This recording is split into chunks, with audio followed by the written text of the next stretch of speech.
그릿이라고 하는 책이 있습니다. 이 시대 최고의 심리학자라고 불리우는 마틴 셀리그만 교수의 수제자로 알려져 있는 안젤라 더크워스라고 하는 심리학 박사의 책입니다. 이 책 내용이 테드에서 강연됐을 때 조회수 1500만 회를 기록한 아주 유명한 연설이 됐습니다. 이 책에 나오는 이야기입니다. 미국의 육군사관학교는 특별한 목적을 만든 학교이지만 입학에서부터 까다롭게 유명한 학교라고 그럽니다. 거의 최고 등급의 고등학교 성적도 필요하고 또 최고의 육체적인 능력도 필요하고 거기다가 하원 혹은 상원 혹은 부통령의 추천서가 있어야 들어가는 그런 학교라고 그럽니다. 해마다 14,000~15,000명이 지원을 해서 1,200명에게 허가가 된 학교라고 그럽니다. 그런데 문제는 그렇게 우수한 학생이 10대 1 이상의 경쟁을 뚫고 들어간 학교지만 1학년 되기 전에 약 20%가 탈락한다고 그럽니다. 5분의 1이 1학년 마치기도 전에 탈락한다는 얘기입니다. 그래서 왜 그렇게 어렵게 입학을 하고도 중간에 탈락할 수밖에 없느냐 연구를 했습니다. 결론이 그겁니다. 그 탈락한 학생의 능력이 부족하거나 실력이 없어 탈락한 것이 아니고 절대 포기하지 않는 능력이 부족해서 탈락한 것이다. 그래서 그릿이라고 하는 얘기는 끝까지 견디는 힘을 얘기합니다. 사람들을 보아도 우리가 느끼는 게 있어요. 실력도 있고 능력도 있고 집안도 좋고 좋은 학교를 나왔지만 자기 역할을 잘 못하는 사람이 있는 반면 어떤 사람은 다 부족해요. 다 모자라지만 실력을 발휘한 사람도 있다는 거예요. 그러니까 능력 부족이 아니라 무언가 다른 그 사람에게 흐르고 있는 그것이 있다는 겁니다. 그것을 그릭에서는 의지라고 말합니다. 그릭에서는 성공을 다르게 개념을 갖고 있습니다. 성공은 뭐냐? 무엇을 이루는 것이 아니라 끝까지 이루는 것이다 라고 했습니다. 끝까지 이루는 것, 그것이 성공이라는 거예요. 우린 천재 이야기를 좋아하지요. 누구는 천재적인 능력을 갖고 있어 잘했다. 이 책에서는 이런 말합니다. 그건 사실은 우리 합리화하는 거다. 그 사람은 천재니까, 그 사람은 능력이 있으니까, 그 사람은 집안이 좋으니까 그런 일 했지. 난 그게 없으니까 못하지. 자기를 합리화하는 도구로 쓰인다는 거예요. 저는 그 말에 상당히 동의를 했습니다. 오늘 전 입다에 관한 말씀 드리려고 합니다. 사사 입다예요. 지난주 우리 삼손의 이야기를 함께 나눴습니다. 삼손이 태어날 때부터 특별한 은혜를 받고 능력을 받은 사람이라면, 소위 금수저로 태어난 사람이라면 입다는 흙수저 중에 흙수저예요. 아주 비교가 되는 그런 사람의 이야기입니다. 전 입다가 참 태어날 때부터 별 볼 일 없이 태어나고 그리고 능력도 없는 사람이었는데 당당히 위대한 사사의 반열에 오를 수 있는 것을 하나님의 은혜라고 표현합니다. 그래서 오늘 말씀의 제목을 상당히 도전적으로 정했습니다. 루저에게 임한 은혜. 루저가 뭡니까? 실패자지요. 한동안 위너 루저 얘기를 많이 했잖아요. 루저에게 임한 은혜. 저는 오늘 우리 시대에 우리 모두가 루저처럼 여러 가지 부족하지만 오늘 입다에 주신 하나님의 은혜가 있다면 저와 여러분도 이렇게 하나님께 영광 돌릴 수 있는 존재가 되리라 믿습니다. 어떤 은혜를 하나님이 입다에게 주셨습니까? 첫째, 하나님이 입다에게 주신 은혜는 상처와 과거를 극복하게 하신 은혜를 주셨습니다. 과거를 극복하는 은혜, 상처를 극복하는 은혜 주셨다는 겁니다. 사사기에는 집에서 쫓겨난, 공동체에서 쫓겨난 두 사람을 소개합니다. 첫 번째 사람이 바로 사사기 10장에 나오는 아비멜렉이라는 사람이에요. 위대한 사사, 기드온의 아들입니다. 기드온의 아들로, 사사의 아들로 태어났어요. 그런데 사실은 태어난 게 별로 안 좋게 태어났어요. 태어나고 보니 앞에 형들이 70명이야. 사사가 될 수 있는 가능성은 하나도 없는 거예요. 사사가 될 욕망은 있고 욕심인데 도저히 있을 수가 없어요. 어떻게 합니까? 기회를 봐가지고 살인 청부업자를 고용해서 70명을 한 번에 죽여버려요. 성경이 참 재미있습니다. 집단 만행도 나와요. 70명을 한 번에 죽여버려요. 그리고 왕이 됩니다. 자, 부모에게 쫓겨나고 공동에 쫓겨난 이 아비멜렉은 자기 쫓겨난 울분과 한과 과거를, 상처를 죽이는 걸 해결해버려요. 상처로 해결해버리는 거예요. 이 아비멜렉이 나중에 왕이 됩니다. 그런데 성경은 냉정합니다. 성경 어디서도 3년 동안 사사로 일했던 아비멜렉을 사사라고 평가하지 않습니다. 이름도 안 나와요. 하나님이 인정하지 않으신 거예요. 상처를 극복하지 못하고, 과거를 극복하지 못하고 상처를 죽음으로 해결한 아비멜렉은 하나님 인정하지 않으세요.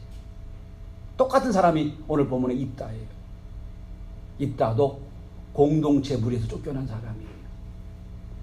자기 어머니가 둘째 부인이, 정통 부인이 아니란 말이에요. 형들이 쫓아내버렸어요. 너는 우리와 다른 족속에 쫓아내버렸어요. 기생의 아들로 태어납니다. 그런데 입다는 자기 과거와 상처를 극복한 은혜를 받았어요. 입다는 과거와 상처를 극복하고 위대한 사사가 됩니다. 자, 믿음장이라고 불리는 히브리서 11장을 보면 32절에 보면 사사를 이렇게 사사 이렇게 명단을 얘기합니다. 기드온, 바락, 삼손, 입다, 다윗, 사무엘. 우리가 생각하는 사무엘, 우리가 생각하는 다윗, 우리가 생각하는 기드온과 같은 반열로 입다를 봅니다. 그만큼 위대한 사사가 됐다는 거예요. 그리고 오늘 본문에 보니까 1절 이렇게 시작합니다. 길르앗 사람 입다는 큰 용사였더라. 용사가 됐다는 거예요. 태생은 아주 별 볼 일 없어요. 메이스에 쫓겨난 사람이에요. 아무도 인정해주지 않은 사람이에요. 그러나 그는 나중에 큰 용사가 됐다는 거예요. 성도 여러분, 입다가 기생의 아들로 태어나고 싶고 태어났습니까? 태어나고 보니 기생의 아들이 된 거지. 우리 모두는 전 그런 생각을 합니다. 삼성 가문의 아들, 딸 되고 싶지요. SK 가문의 아들, 딸 되고 싶잖아요. 나 태어나면 보니까 주산이 몇십억 있어. 아니, 고등학교 딱 졸업하니까 전무가 돼 있어. 그러고 싶잖아요. 그런데 그럴 수가 없잖아요. 그러면 세상이 불공평하다고 한탄하며 살면 되겠어요? 전 이렇게 표현합니다. 철들었다고 하는 것은 세상이 불공평한 걸 인정하며 시작되는 거예요. 인정하는 거예요. 출발은 다르다. 그러나 내 입장에 최선을 다하겠다. 상처 없고 과거 없는 사람 세상에 하나도 없습니다. 상처 없이 죽은 사람, 과거 없이 죽은 사람은 뭐와 같으냐면 태어나면서 한 번도 넘어지지 않고 죽은 사람은 똑같은 거예요. 우리 수없이 넘어지잖아요. 어릴 때 한두 번 넘어졌습니까? 날마다 넘어졌잖아요. 그리고 일어나며 살았습니다. 제가 좋아하는 이석희 시인이 있습니다. 그 시인 중에 삶도 사랑도 물들어가는 것이라고 하는 시의 두 연을 소개합니다. 누가 그랬다. 풀잎에도 상처가 있고 꽃잎에도 상처가 있다고. 누가 그랬다. 상처 없는 사람은 없다. 그저 덜 아픈 사람이 더 아픈 사람을 안아주는 거라고. 상처가 다 있잖아요. 기독교는 루저의 종교입니다. 루저들의 종교예요. 성경을 보세요. 예수님이 이 땅에 태어나시면서 맨 먼저 기쁜 소식을 전해 받은 사람은 그 당시 최고 하층민 중에 하층민, 목자였어요. 굳이 목자에게 예수님 탄생을 맨 먼저 가르쳐 줍니다. 그리고 그를 찾아온 것은 여인들이 맨 먼저 찾아와요. 심지어 여러분, 예수님이 누구한테 탄생했어요? 우리식으로 표현해볼까요? 미혼모 마리아에게 탄생한 거예요. 가장 소외된 사람에게 찾아오신 거예요. 그게 기독교예요. 근데 문제는 이 루저에게 하나님 찾아오셔서 은혜를 베풀어 주셨는데, 이게 루저들이 성공자가 되고 잘된 자가 돼가지고 자기 옛날 과거처럼 어렵고 힘든 사람에게 따뜻하게 대해주는 게 아니라 루저를 잊어버린 게 문제예요. 그리고 그 위치에 살라고 들어요. 이게 기독교 문제가 된 거예요. 여러분, 복을 많이 받으시길 바랍니다. 근데 그 복은 누리라고 주신 게 아니라 나누라고 주신 걸 잊지 않길 바랍니다. 얼마 전에 우리나라는 장로 대통령을 세웠다고 참 기독교가 좋아했어요. 저도 참 좋아했습니다. 그분 아시는 대로 여러분, 참 고학을 해서 어렵게 성공하신 분이잖아요. 거기까지는 좋았어요. 대통령까지 잘했어요. 그러면 높은 위치에 올라가면 자기 어릴 때 힘들었을 때 사람들을 돌봐줬으면 얼마나 좋았을까. 그러면 참 멋진 사람 됐을 텐데 그만 잊어버린 거예요. 그 위치만 산 거예요. 그런데 입다는 그렇지 않아요. 과거를 극복하고 그리고 큰 용사가 됩니다. 용사가 되는데 성경은 이렇게 말합니다. 이것을 건축자들이 버린 돌이 머릿돌이 하신다. 머릿돌이 되게 하신다. 성경은 이렇게 말합니다. 여러분, 믿음의 영웅 요셉도 형제에게 버림받은 사람이었죠. 모세도 버림받은 사람이었어요. 다윗도 형들도 인정하지 않은 사람이었어요. 다 보세요. 인정받지 못한 사람들이었어요. 하나님은 그들을 통하여 위대한 하나님의 사랑을 만드시는 거예요. 성공은 무엇을 성취하는 게 아니라 끝까지 우리의 사명을 이루는 것임을 다시 한번 믿으시기 바랍니다. 자, 하나님 입다에게 과거와 성적 극복할 힘을 주셨어요. 두 번째 주신 은혜가 있습니다. 입다에게 준비케 하신 은혜를 주셨어요. 준비하게 하신 하나님. 자, 인정받지 못해 집에서 쫓겨났습니다. 주류에서 쫓겨나 버렸어요. 그리고 도움이란 아주 황무지 같은 곳에서 삽니다. 그 입다가 쫓겨났다고 버림받았다고 한참에 살았습니까? 그렇지 않아요. 자에게 주어진 세월을 그는 준비하며 삽니다. 뭘 준비했습니까? 지난 금요 심야기도 때 저는 리더십의 전문가이자 목회자인 잔 맥스웰 목사님의 경구를 소개해드렸습니다. 사람은 무엇으로 성장하는가에 나오는 이야기입니다. 거기 이런 표현이 있었습니다. 어제는 어젯밤에 끝났다. 참 도전이 됐어요. 어제는 어젯밤으로 끝났죠. 오늘은 새날이에요. 오늘은 오늘이에요. 우리 자꾸 어젯밤 얘기를 해요. 어제 얘기를 해요. 자, 입다에게 어젯밤은 쫓겨난 그거로 끝났어요. 어젯밤으로 끝났어요. 이제 새로운 인생으로 그는 준비를 합니다. 어떤 준비를 합니까? 첫 번째 준비는 외적인 실력을 준비합니다. 힘을 기른다는 말씀이에요. 오늘 보니까 입다가 도배 피난 나와 있을 때 아직 이스라엘이 국가가 되기 전 부족 국가 시대 아닙니까? 사람들이 다 입다에게 모여들기 시작합니다. 잡류라고 표현하고 있습니다. 잡류가 다 모여오기 시작해요. 근데 그 잡류는 원어를 보니까 깡패, 조폭이 아니고 당시 사회에서 쫓겨난 사람들, 경제적으로 파산한 사람들을 얘기하는 거예요. 경제적으로 파산하고 어려움 당한 사람이 다 도읍땅에 가서 입다에게 모이기 시작합니다. 왜 모여들었을까요? 입다가 그들을 포용했기 때문이에요. 안아줬기 때문에. 그들과 함께 했기 때문에 다 모이기 시작합니다. 그래서 큰 세력을 이룹니다. 그러니까 암몬이 쳐들어왔을 때 장로들이 보니까 입다가 데리고 있는 군인들이 대단하단 말이에요. 입다에게 도움을 요청한 거예요. 힘을 빌렸습니다. 두 번째로 더 중요한 건 외적인 힘을 기르는 준비의 은혜도 있지만 더 중요한 건 내적인 은혜가 있어. 내적인 실력을 기르었습니다. 성경에 입다가 어떻게 이런 실력을 기르었는지 아무 얘기도 없어요.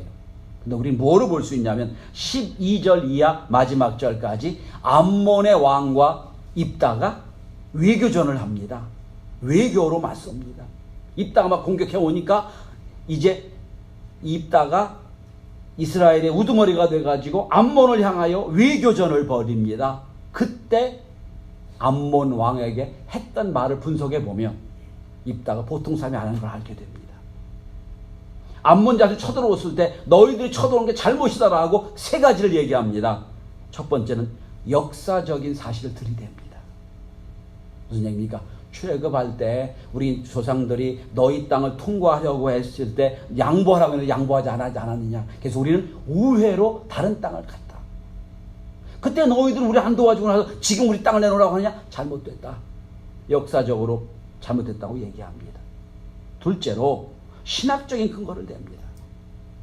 살아계신 하나님 우리에게 이 땅을 주셨다. 너희들 나누라고 무슨 얘기냐? 만약에 너희들이 믿는 신, 그니스 신이 진짜 신이라면 이 땅을 너희들이 하나님 주셨을 거다.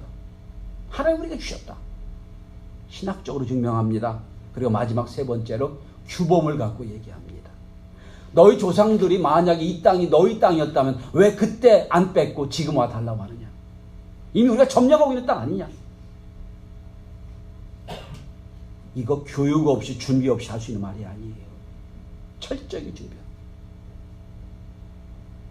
내적으로 역사적인 사실을 쫙 정리하고요.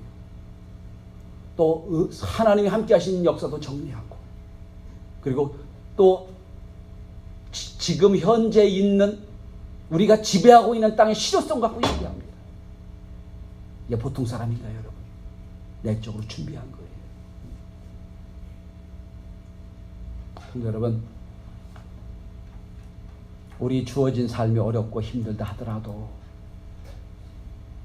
똑같은 세월이 흘러갈 때에 생명이 없이 흘러가면 그건 썩어져 가는 거예요. 똑같은 세월이 흘러가도 생명 있고 흘러가면 그건 익어간다고 하는 겁니다. 우리 성도들이 세월의 흐름 속에 인생을 썩어가는 인생이 아니라 익어가는 인생이 될 수 있길 바랍니다. 자, 하나님이 입다에게 준비할 수 있는 은혜도 주셨어요. 세 번째, 하나님 입다에게 리더십을 발휘하는 은혜도 주셨는데 그 리더십은 통합의 리더십이에요.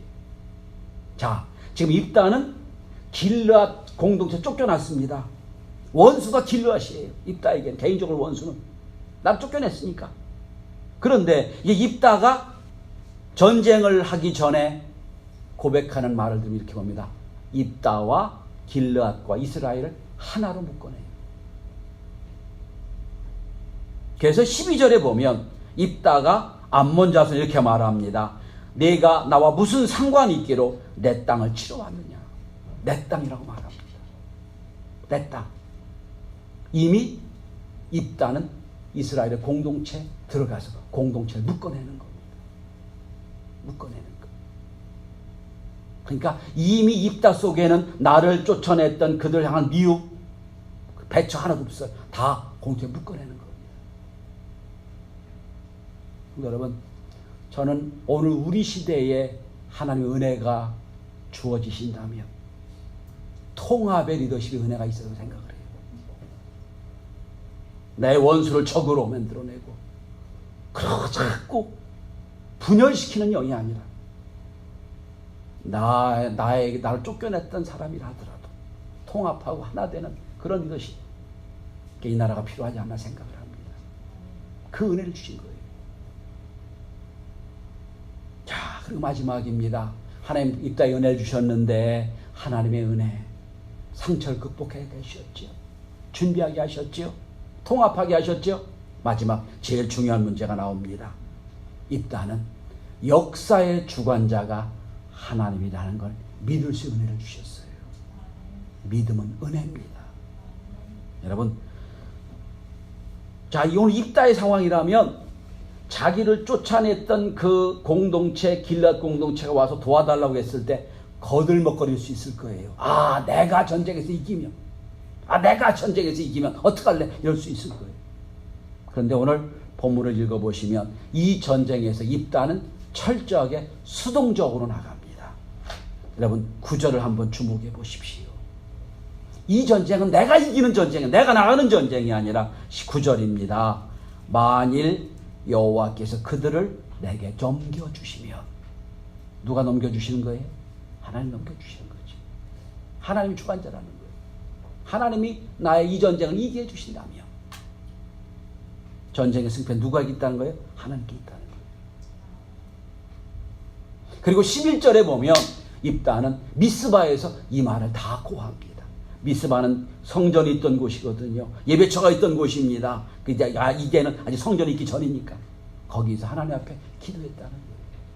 하나님, 이렇게 돼서 내가 전쟁에 나가게 됐으니까 이렇게 도와주십시오라고 기도했다는 거예요. 여러분, 다윗이 골리앗을 이길 수 있는 근거 중에 하나가 뭡니까? 이 전쟁은 하나님께 속한 것이니 그랬잖아요.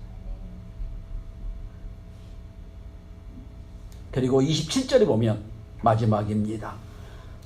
입다는 이렇게 하나님께 호소합니다. 원하건대 심판하신 여호와께서 오늘 이스라엘 자손과 입다 자손 사이에 판결하옵소서. 역사가 누가 주관한다는 거예요? 하나님 판결한다는 거예요. 은혜입니다. 저는 오늘 하나님이 우리에게 이런 은혜를 베풀어 주시길 구합니다. 입다와 같은 루저들, 입다와 같은 쫓겨난 사람들, 원통하고 분한 그들, 입다 같은 사람들이 모여 원수를 원수로 갚지 않고 은혜를 받아 회복하고 치유하고 통합하고 더 나아가 이 전쟁의 승리에서 위대한 입다가 되는 믿음의 역사가 오늘 예배드린 저와 여러분 모두에게 임하시기를 주의 이름으로 축원합니다. 기도합니다.